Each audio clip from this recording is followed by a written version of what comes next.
Hearing loss के mainly 3 types होते हैं। इस वीडियो में हम बात करने वाले हैं सेंसरी न्यूरल हियरिंग लॉस के बारे में।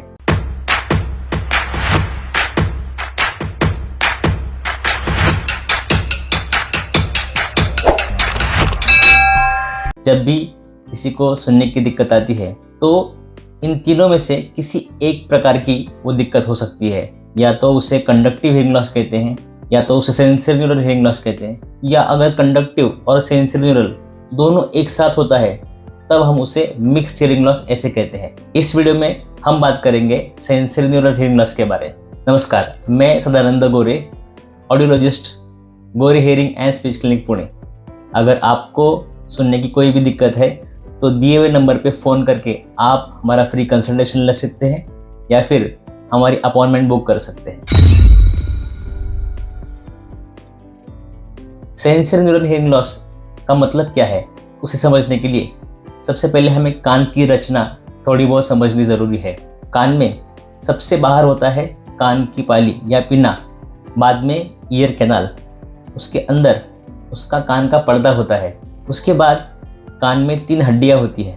इन हड्डियों के बाद एक शंखाकृति रचना जिसे हम कॉक्लिया ऐसे कहते हैं, जो कनेक्टेड होती है हमारे दिमाग से ऑडिटरी नर्व, इसका मतलब कान की मज्जातंतु या नस से।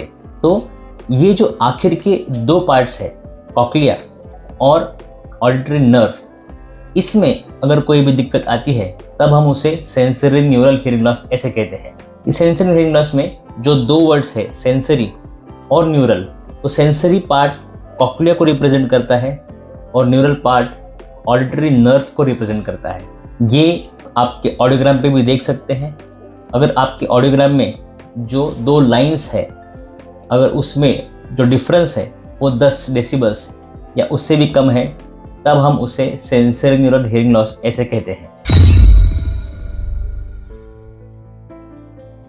आपका सेंसरी न्यूरल हियरिंग लॉस कोई भी डिग्री में आ सकता है। हमने पिछले वीडियो में जैसे देखा कि mild degree of hearing loss, moderate degree of hearing loss, moderately severe, severe या प्रोफाउंड हियरिंग लॉस भी हो सकता है। आपका प्योर टोन एवरेज क्या है, उसके हिसाब से आपका degree of hearing loss decide होता है। तो ये सेंसरी न्यूरल हियरिंग लॉस क्यों हो सकता है? सबसे पहले छोटे बच्चों में जेनेटिक रीजंस की वजह से हो सकता है कि घर में किसी और को भी सुनने की दिक्कत थी और उनको भी अभी सुनने में दिक्कत आ रही है। उसी के साथ जन्म के साथ कोई भी कॉम्प्लिकेशन हो सकती है। इसका मतलब 9 महीने के पहले ही बच्चे का जन्म हो जाना, या फिर जन्म के वक्त कुछ इन्फेक्शन हो जाना, या फिर जन्म के वक्त बच्चा इमीडिएटली नहीं रोना, या फिर जन्म के बाद उसका जितना ज़रूरत वज़न होना चाहिए उतना नहीं होना, या फिर उसे कांच के डब्बी में रखना पड़ सकता है।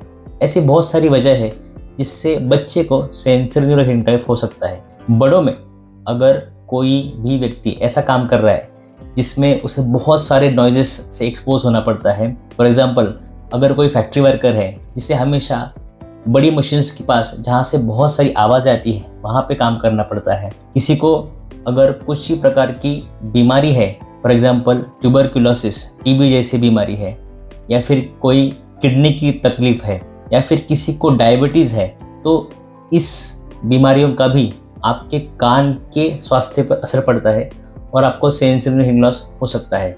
इसी के साथ कभी कभी बिना कोई वजह अचानक से भी आपको दोनों या एक कान से एकदम ही सुनना कम हो सकता है। कुछ इन्फेक्शंस है उससे भी आपके कान कमज़ोर हो सकते हैं। और सबसे कॉमन और सीनियर सिटीजन्स में जो देखा जाता है वो है उम्र के हिसाब से कम सुनाई देगा। तो ये बहुत सारी वजह में से कुछ इम्पॉर्टेंट वजह है जिससे आपको सेंसरी न्यूरल टाइप वाला हियरिंग लॉस हो सकता है। तो इसके लक्षण क्या हो सकते हैं? सबसे पहले तो आपको सुनने में एक या दोनों कानों से दिक्कत हो सकती है। जो भी बात कर रहे हैं उनका क्लियर समझ में नहीं आएगा, आपको रिपीटेशंस की ज़रूरत पड़ सकती है, और जैसे ही आप ज़्यादा नॉइज़ में जाओगे वहाँ पे भी आपको स्पीच अंडरस्टैंडिंग में बहुत ज़्यादा दिक्कत बढ़ जाती है। सेंसरी न्यूरल हियरिंग लॉस के साथ आपको दूसरे 2 सिम्टम्स काफ़ी कॉमन होते हैं। एक जो है वो है टिनेटस, इसका मतलब कान में कूं या श जैसी आवाज़ कंटिन्यूस आना। और अगर आपका हियरिंग लॉस काफ़ी लंबे समय तक रहता है तो फिर आपको चक्कर यानी वर्टिगो की भी समस्या हो सकती है। Treatment of hearing loss.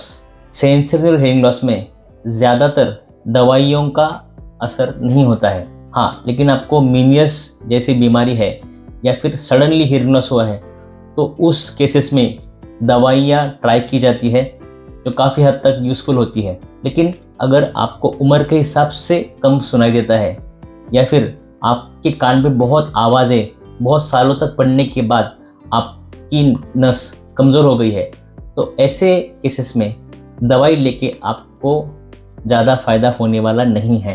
Hearing aids इस केसेस में बेस्ट ऑप्शन रहता है। दोनों का उनका टेस्ट करके प्रोग्रामेबल डिजिटल हियरिंग एड आपके लाइफस्टाइल और बजट के हिसाब से जब आप पहनोगे तब आपकी सुनने में काफ़ी इम्प्रूवमेंट हो सकती है। लेकिन अगर आपका लॉस सीवियर या प्रोफाउंड कैटेगरी तक चला गया है तो फिर आपको हियरिंग एड से भी फ़ायदा नहीं होगा। तो ऐसे वक्त में कॉक्लियर इम्प्लांट जैसी सर्जरी की जाती है। कॉक्लियर इम्प्लांट सर्जरी बच्चों में काफ़ी कॉमनली करते हैं। ये सेफ सर्जरी है।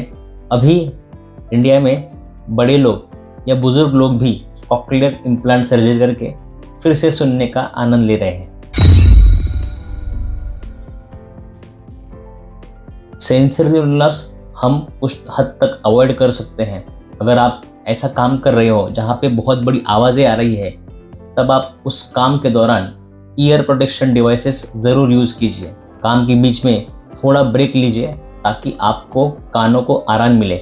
उसी के साथ अगर आपका बेबी हाई रिस्क बेबी हो सकता है, इसका मतलब अगर दोनों में से कोई भी एक पेरेंट को सुनने की पहले से दिक्कत है या फिर दोनों को पेरेंट्स को दिक्कत है तो फिर आप जेनेटिक टेस्टिंग करवा के कुछ हद तक पता कर सकते हैं कि क्या आपके बेबी को भी सुनने की दिक्कत हो रही है। आपकी ओवरऑल हेल्थ आप अगर ठीक रखेंगे, आप खुद को डायबिटीज़ से या टीबी या कोई भी बॉडी रिलेटेड बीमारी से दूर रखेंगे, तब आपकी कान की नस काफ़ी हद तक सेफ रख सकती है। अगर आपकी किसी चीज़ की मेडिसिन चल रही है, फॉर एग्जांपल डायबिटीज़ में, तो कुछ मेडिसिन का कान की नस के ऊपर असर पड़ता है। फॉर एग्जांपल अगर माइसिन नाम की मेडिसिन है तो उसे हम ऑटोटॉक्सिक ड्रग, इसका मतलब कान के ऊपर इफ़ेक्ट होने वाले ड्रग्स ऐसे कहते हैं। अगर आप वो मेडिसिन अवॉइड करेंगे तो आपकी कान की क्षमता काफ़ी सेफ रह सकती है। और उसी के साथ अगर आपकी कान की कोई भी पुरानी कंडीशन है, इसका मतलब कान आपका बहुत बहता है या फिर आपकी कान की हड्डी जाम हो गई है, तो तुरंत उसका मेडिकल इलाज करवाइए। अगर आप टाइम पे मेडिकल इलाज करवाते हो तो फिर आपकी कान की कॉम्प्लिकेशन ज़्यादा बढ़ेगी नहीं, उसकी कॉम्प्लिकेशंस आपके कान के नस तक नहीं पहुंचेगी और आपका कान सेफ रहेगा। अगर आपको वीडियो अच्छा लगा तो ज़रूर लाइक कीजिए। पूरा वीडियो देखने के लिए धन्यवाद।